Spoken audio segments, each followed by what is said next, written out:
నాకు 3 months old, 3 months, 3 years కాదు, నేను 3 months ఓల్డ్ ఉన్నప్పుడు ఒక సందర్భంలో మా మదర్ మా అమ్మమ్మ గారి దగ్గర నన్ను ఉంచి, అంటే ఫాదర్ దుబాయ్కి ట్రాన్స్ఫర్ అవుతారు, ఆమె షార్జాకి బిజినెస్ పర్పస్ మీద వెళ్తున్నారు, సో మదర్ కూడా వెళ్తున్నారు అని తెలిసింది. కిడ్స్ తోటి ప్రాబ్లం అవుతుంది అక్కడ అని ఏదో చెప్పారట. అందుకని ఇంకా వాళ్ళిద్దరు వెళ్ళారు నన్ను ఇక్కడ ఉంచి. అప్పటికి నేను 3 months ఓల్డ్ నాకు.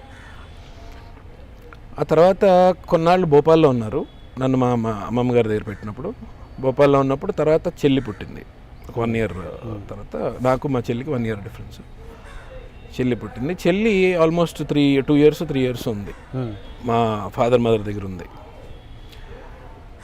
ఆ తర్వాత చెల్లిని కూడా తీసుకొచ్చి ఇక్కడ అమ్మమ్మ గారి దగ్గర వదిలేసి వాళ్ళిద్దరు అప్పుడు షార్జాకి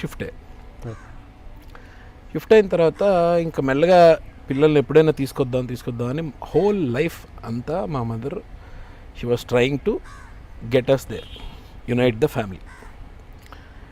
ఇదిగో తీసుకొద్దాం, అదిగో తీసుకొద్దాం, ఇక్కడ స్టడీస్ లేదు, స్టడీస్ బాగుండదు, ఇదంతా కమర్షియల్, ఇది ఇండియాలోనే స్టడీస్ బాగుంటాయి, అక్కడే ఉంచి బోర్డింగ్ స్కూల్లో వేద్దాం, ఇది అదని చెప్పి తర్వాత మా ఇద్దరిని కళాక్షేత్రాలు, నేను ఫస్ట్ కొడైకెనాల్లో కొడై పబ్లిక్ స్కూల్లో మా ఇద్దరిని జాయిన్ చేశాను.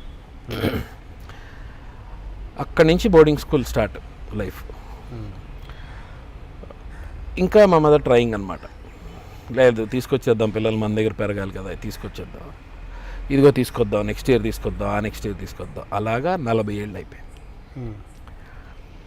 ఇంకా ఒక స్టేజ్లో ఏంటంటే నేను డిగ్రీలో ఉన్నప్పుడు ఇంకా మదర్ని వచ్చేయమని చెప్పి, I don't need a father like that. ఇప్పుడు కనేస్తే సరిపోదు, పెంచాలి, ఫాదర్హుడ్ అనేది తెలియాలి. ఇద్దరం అంటే ఒక ఫ్యామిలీ అంటే అందరూ కలిసి ఉండాలి. లేనప్పుడు ఇంకెందుకు, ఎవరైనా పిల్లలకి అంటారు. ఇంకప్పుడు నాకు అంటే టోటల్గా ఇరిగిపోయింది నాకు, టోటల్గా ఐ లాస్ట్, దాన్ని ఏమంటారు, ఫాదర్ అంటే ఒక రెస్పెక్ట్ కానీ ఇంకో అది పోయింది. సో మా పెద్దనాన్నగారు, మా మామయ్య గారు, మేము అందరం వాళ్ళతోటే పెరిగాను, నేను కానీ మా చెల్లి కానీ. సో పేరెంట్స్ దగ్గర లేకపోతే ఉండే హార్డ్షిప్ మేము ఫేస్ చేసాం, మా చెల్లి నేను ఇద్దరం ఫేస్ చేసాం.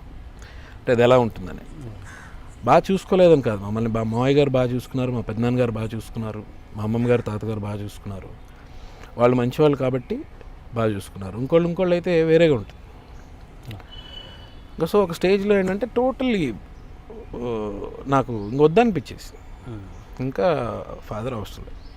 ఇప్పుడు నా కాళ్ళ మీద నేను నిలబడే స్టేజ్ వచ్చేసిన తర్వాత ఇంకెందుకు కదా.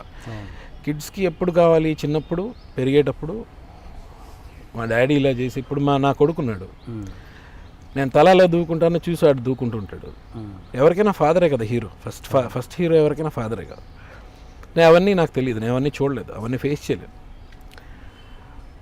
అంటే కంప్లీట్లీ నాదైతే totally solo performance right from starting. ఇంకా అలా ఇప్పటి వరకు కూడా.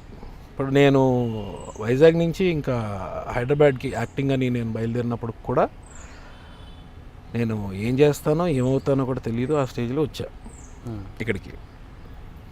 జస్ట్ మా మామయ్య గారు ఒక 1600 జేబులో పెడితే గోదావరి ఎక్స్ప్రెస్ ఎక్కి ఇక్కడ దిగా అంతే. సో ఇంకా ఫాదర్ అనేది నా లైఫ్లో లేదు. సో అంటే మీరు కలుసుకున్న మూమెంట్స్ లేవు అసలు? అంటే నా మొత్తం లైఫ్లో నేను ఒక 6 times కలిసి ఉంటాను. ఏజ్లో రకరకాల ఏజ్ల్లో, ఒక 5 yearsకి ఒకసారి, ఒక 9 yearsకి ఒకసారి, 16 yearsకి ఒకసారి.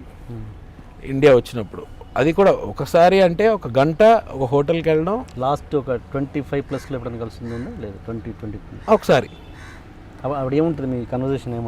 ఏముంటుంది కన్వర్జేషన్? ఏదో ఉండాలి కదా కన్వర్జేషన్. హౌ ఆర్ యూ బేటా, fine, how is everything going. ఇప్పుడు గెస్ట్లు వస్తే ఏం మాట్లాడతాం? అంటే ఏంటి ఆయన ఇంటెన్షన్ ఏంటి? ఏదో ఒకటి ఉంటుందిగా ఇంటెన్షన్, మంచిదో చెడుదో. తర్వాత తెలిసింది మా మదర్కి, సెకండ్ మ్యారేజ్ అయింది, అక్కడ పిల్లలు ఉన్నారు ఆయనకి, ఇది ఏదైనా తెలిసి ఇంకా హెల్ప్లెస్ అయిపోయింది. ఏం చేయాలో తెలియ హెల్ప్లెస్ అయిపోయింది. ఇంకా నేను చెప్పాను అలాంటి ఆయనతో ఎందుకు వేస్ట్గా, యూ కమ్ ఆఫ్, నేను చూసుకోగలను నిన్ను అని వచ్చాను. వాళ్ళిద్దరు పెళ్ళి అయినప్పుడు ఇంట్లో అబ్జెక్షన్స్ ఏం రాలేదా, వచ్చాయా? ఎక్కడ వాళ్ళిద్దరు మ్యారేజ్ అయినప్పుడు వాళ్ళ ఇళ్ళల్లో సారీ మమ్మీ ఇంట్లో అబ్జెక్షన్స్ ఏమైనా వచ్చాయా? మా మదర్ ఇంట్లోనా? వాళ్ళు మ్యారేజ్ అయినప్పుడా? మ్యారేజ్ అయ్యే ముందు, ఇంటర్ రిలీజియన్ మ్యారేజ్ కదా. ఇంట్లో నుంచి పంపించేశారు మా తాతగారు. ఓకే, ఇంట్లో నుంచి పంపించేశారు. తర్వాత నేను పుట్టిన తర్వాత మెల్లమెల్లగా కలిశారు అంతే. ఓకే. అది అప్పటికి మా తాతగారికి ఇష్టం లేదు. ఆయన అంటే మా ఫాదర్ అంటే అప్పుడు షార్జాలోనే వేరే అమ్మాయితో ఉండేవాడా, ఫస్ట్ వైఫ్ షార్జాలో? భోపాల్లోనే తీసుకెళ్ళారు అక్కడికి. వాళ్ళని మాత్రం మొత్తం పిల్లలతో సహా తీసుకెళ్ళారు. ఇంకా మా మదర్ని మాత్రం తీసుకెళ్ళారు ఇక్కడి నుంచి.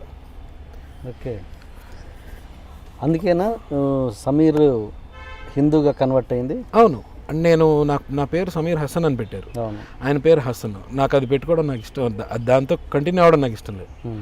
సమీర్ అంటే ఇప్పుడు చిరంజీవి గారు అడిగినట్టు సమీర్ అంటే ముస్లిం అని అడిగినట్టు, ముస్లిం నేమ్ కదా అని అడిగినట్టు, సమీర్ అంటే సమీర్ రెడ్డి ఉన్నారు, సమీర్ శాస్త్రి ఉన్నారు, సమీర్ శర్మలు ఉన్నారు.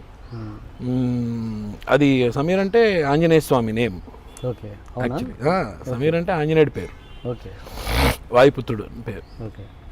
So that is not a problem. నన్ను బిగినింగ్లో మార్చేసుకోమన్నారు. నేను రుతురాగాలు చేసేటప్పుడు వంశీకృష్ణ అని పేరు ఉంటే అది పెట్టుకో, బెస్ట్ ఇండస్ట్రీలో అలా ఉంటేనే బెటరు ఇదేదంటే, నేను why should I change my identity అనిపించింది. బట్ నాకు ఆ సర్నేమ్ వద్దనిపించింది, సర్నేమ్ నాకు వద్దనిపించింది. సో మా మదర్ ఇంటి సర్నేమ్ నేను మార్చేసుకున్నాను లీగల్లీ.